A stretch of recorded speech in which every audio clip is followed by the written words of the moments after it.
ಶ್ರೀರಾಮಪುರದಲ್ಲಿ ಅಂಬೇಡ್ಕರ್ ಸಮುದಾಯ ಭವನ ಎಂದು ನಿರ್ಮಾಣ ಮಾಡಿರೋ ಕಟ್ಟಡ ಇವತ್ತೋ ನಾಳೆನೋ ಎನ್ನುವ ಹಾಗೆ ಇದೆ. ಕಳೆದ 25 ವರ್ಷಗಳ ಹಿಂದೆ ನಿರ್ಮಾಣ ಮಾಡಿರೋ ಈ ಕಟ್ಟಡ ಯಾವುದೇ ಪ್ರಯೋಜನ ಇಲ್ಲದೆ ಪಾಳು ಬಿದ್ದಿದೆ. ಅಂಬೇಡ್ಕರ್ ಭವನ ಪಾಳು ಬೀಳಲು ಕಾರಣ ಏನು? ಈ ರೀತಿ ಕಟ್ಟಡ ಇರೋದಾದರೂ ಎಲ್ಲಿ ಅಂತೀರಾ? ಇಲ್ಲಿದೆ ನೋಡಿ ಕಂಪ್ಲೀಟ್ ಡೀಟೇಲ್ಸ್. ಶ್ರೀರಾಮಪುರದಲ್ಲಿ ಪಾಳು ಬಿದ್ದ ಸಮುದಾಯ ಭವನ. 25 ವರ್ಷಗಳ ಹಳೆಯ ಕಟ್ಟಡದಲ್ಲಿ ಬಿರುಕು, ಜನರಲ್ಲಿ ಆತಂಕ.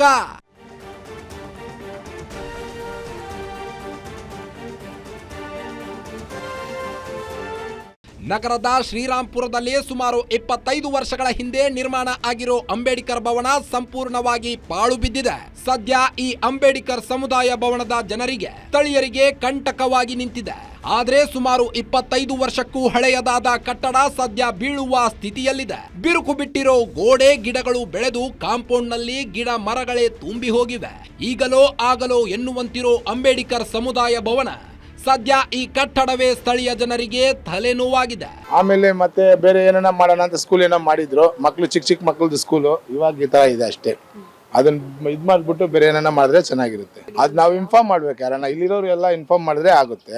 ಸೊ ಮೇನ್ ಕಾರ್ಪೊರೇಟರ್ ಇಲ್ಲದೆ ಕಾರಣ ಈ ತರ ಆಗಿರೋದಷ್ಟೇ, ಬೇರೆ ಏನು ಇಲ್ಲ. ಇದು ಬೇರೆ ತಪ್ಪಾಗಿದ್ದ ಕೆಲಸ ಏನು ನಡೀತಾ ಇಲ್ಲ, ಸುಮ್ಮನೆ ಲಾಕ್ ಆಗಿರುತ್ತೆ ಅಷ್ಟೇ. ಹೌದು, ಶ್ರೀರಾಮಪುರದಲ್ಲಿ ಮೊದಲು ಅಂಬೇಡ್ಕರ್ ಭವನ ಕಟ್ಟುವ ಮುನ್ನ ಅದೇ ಜಾಗದಲ್ಲಿ ಪಬ್ಲಿಕ್ ಟಾಯ್ಲೆಟ್ ಇತ್ತು. ತದನಂತರ ಸಮುದಾಯ ಭವನ ನಿರ್ಮಿಸಿ ಅದನ್ನು ಜನರಿಗೆ ಸಹಾಯ ಆಗುವಂತೆ ಚೌಟ್ರಿಯಾಗಿ ಸಭೆ ಸಮಾರಂಭ ಮಾಡಲು ಉಪಯೋಗ ಮಾಡಲಾಯಿತು. ನಂತರ ಅದೇ ಸಮುದಾಯ ಭವನವನ್ನ ಶಾಲೆಯಾಗಿ ಕೂಡ ಬಳಕೆ ಮಾಡಲಾಯಿತು. ಆದ್ರೆ ಈಗ ಅದೇ ಅಂಬೇಡ್ಕರ್ ಭವನ ಸ್ಥಳೀಯರಿಗೆ ತಲೆನೋವಾಗಿ ಹಾಗೂ ಜೀವ ಭಯದಲ್ಲಿ ಬದುಕುವಂತೆ ಮಾಡಿದೆ ಎಂದು ಈ ಬಗ್ಗೆ ಶ್ರೀರಾಮಪುರದ ಜನ ಆತಂಕ ವ್ಯಕ್ತಪಡಿಸುತ್ತಿದ್ದಾರೆ.